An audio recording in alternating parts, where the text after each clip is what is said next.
Good evening, my name is Bridget. How are you? Thank you for having come for this meeting, rather to listen to me as I give a small lecture on informative speech, which is part of my assignment. Would you be kind enough to introduce yourselves, please? Good evening, my name is Moses, and thank you to have you on this time. Thank you. My name is Quanisha. I am recording in the second person. Thank you very much. Now I'll begin this session by asking you, do you have children by any chance? Because today I would like to introduce my topic to you, which is on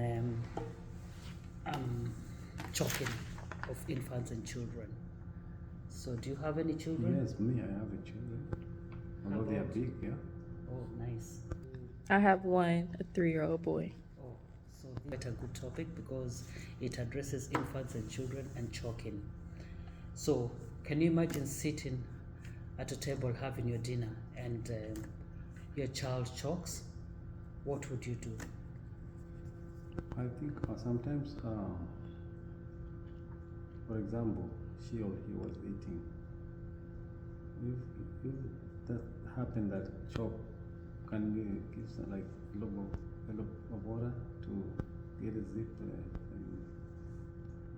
Okay, all right, that's one way of also helping, because if it's a baby, because we are referring to a baby of 1 to 5 years, which is you know how children are. That is the most what is this? Is it dangerous when they choke a lot and wheeze a lot and all that? Yes, Jesus. Yeah. So that is a good example. But I will also walk you through. How about you, Conan? Have you ever experienced? I've never experienced it, but if I did, I would, if they're an infant or a toddler, I would examine if there's something in their mouth and see, like, if they're still chewing or, if they're still eating something, kind of pat them on the back, and that's what I would do. Okay. And because mothers were always feeding children, fathers too, but I would understand you'd all panic.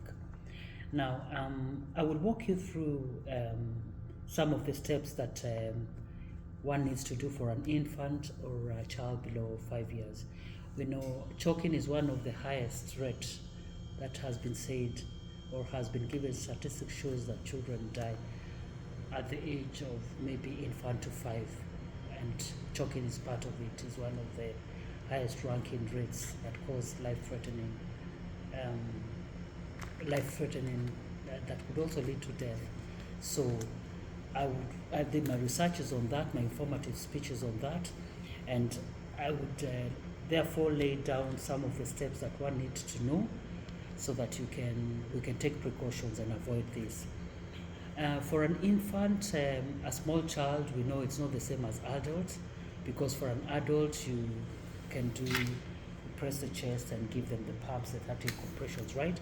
But for a small child, the body has not formed its foramen, so you need to use the thumb and press it on its chest so that you can 5 times, so that you can see if you can dislodge whatever is on their, what is choking them. Another alternative would be to use like a fork and try and see whether you can remove what is holding their airway pipe and remove what is choking That's what them. I was saying. Yeah, Yeah, so that's also another way. That's good. At least you have some idea of what needs to be done. That's great. And to avoid choking, basically the maneuver style is also one that is used for, you can flip them over, a child.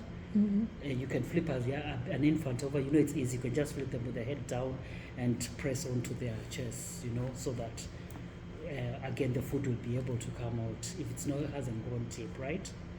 You can also, but for a child who's between 3 and 5, maybe you can do the maneuver. What is this? Where you press their tummy below the tummy and see whether you can, and pat their back. The patting style, Moses? Have you tried that? The patting style of the back? When someone jokes, the way you give them. Yeah, for the adult, not for the child. Yeah, but even, have you tried it on maybe less than 5 years? Just for adults. You just tried it on adults. You've not tried it on a Yeah, child. for child. Okay, yeah. Okay. Well, that's also another thing. You can also try that. Not an infant, but a child who's like 3. You can hold the katana and toddler, try. Yeah. You yeah. know. So an infant you can't do that because their ribs are forming. But for a child who's about 3 to 4 to 5, the bones are not strong, but they can take it. It doesn't have to be hard, but they can take it. So you can try that. It could also help. Also have your first aid kit at reach so that you may need it. The gloves, you may need some of that stuff to be able to rush and go get them and use it on a child. So it's important to have someone within the family who at least has these skills. They can help save a life. Do you agree with me? Yes, I agree with you. But I have a question. What about the child that is still young, maybe a month, Yeah. from 1 month, 2 to 3 months? Newborn. A newborn. Maybe. That's why when we're feeding newborns, we really need to be very careful because that's the time they actually really choke. But an infant is basically feeding on the mother's breast, mostly, or taking a liquid. So, yes, they can choke on that too because if you give it fast enough, they can choke on it. But you just pat the back slowly, or there's a place up here that you just rub a little. I remember back home we'd do that. You remember? We would just rub because they are forming, so just a little to remove the gas because mostly they are choked by the gas or they are wheezing because of the gas. But for us infants, we just need to be a small part, just a tiny part. It will be very soft because this is an infant. What would you do? What would you recommend to be done? Have you tried it? For the child, for the small one, like new baby? Mm-hmm. I have no idea for the new baby. Yeah, so do you have any idea, Gwen? For us, any idea? Like if they're choking, Mm-hmm. basically what you said was just getting the fork and trying to Yeah. get the food out their mouth, or like you said, turn them over on their stomach, pat them on the back, and see if it comes out. We have at least an idea of what needs to be done, which is great. And I hope the information that I've shared with you, or we both shared the discussion that we've had, is quite helpful. What do you think? Will you apply it in life just in case? Because it's like a revision of what might happen, so that we just have these skills. Because every time we just need to brush our skills so that you are well informed of what needs to be done in the event that we have a choking child in the family.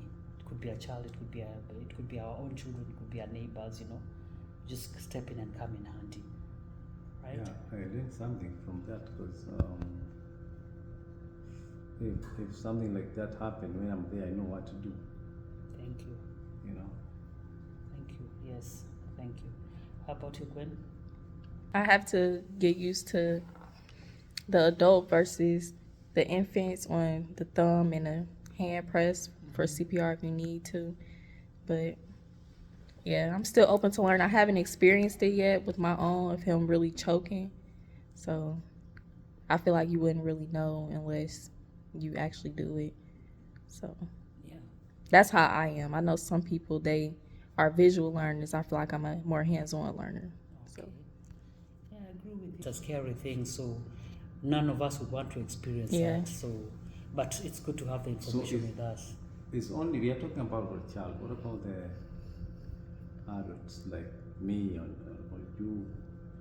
Okay, fine. Yeah. Well, my topic was on choking of infants, but I have some information also on adults. Adults is where we use the 30 compressions, where we breathe in 30 CPR. CPR, the ABCs of CPR. We need to know that, so that open the windpipe, breathe in, and the chest compressions. Normally they are called ABCs of helping when someone has choking, loss of breath, about to die, all those things that are used by the medical terms. But basically they're the same. Choking is also different. But for an adult, you are advised to press onto the chest and push it in so that the food can come out real hard. So you're meant to go at the back and put your abdomen below their tummy and push it in. so that whatever is choking them can come out of their air windpipe.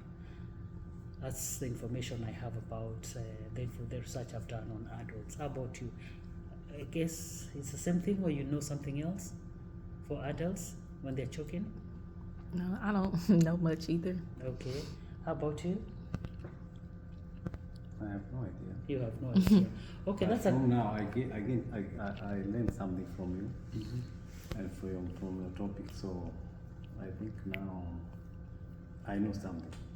okay. I guess the next time when it's a good topic and it's a good question, because next time we'll do more research on it, and it has gathered, it has made us, it has triggered our interest to know more about choking and what needs to be done if an infant or an adult faces the same problem. I agree. You agree? Mm-hmm. So I thank you very much for listening to me and your contributions and your feedback. And I look forward to sharing more on choking, or any further information that you have, you can share with me. Meanwhile, I'll share with you the information that I have, which will come in handy. And I'll pass on the papers after this meeting. But thank you very much, and do have a lovely evening. Thank you too, and we'll meet again. Come with another idea. We are ready. We are waiting. Thank you. Thank you so much.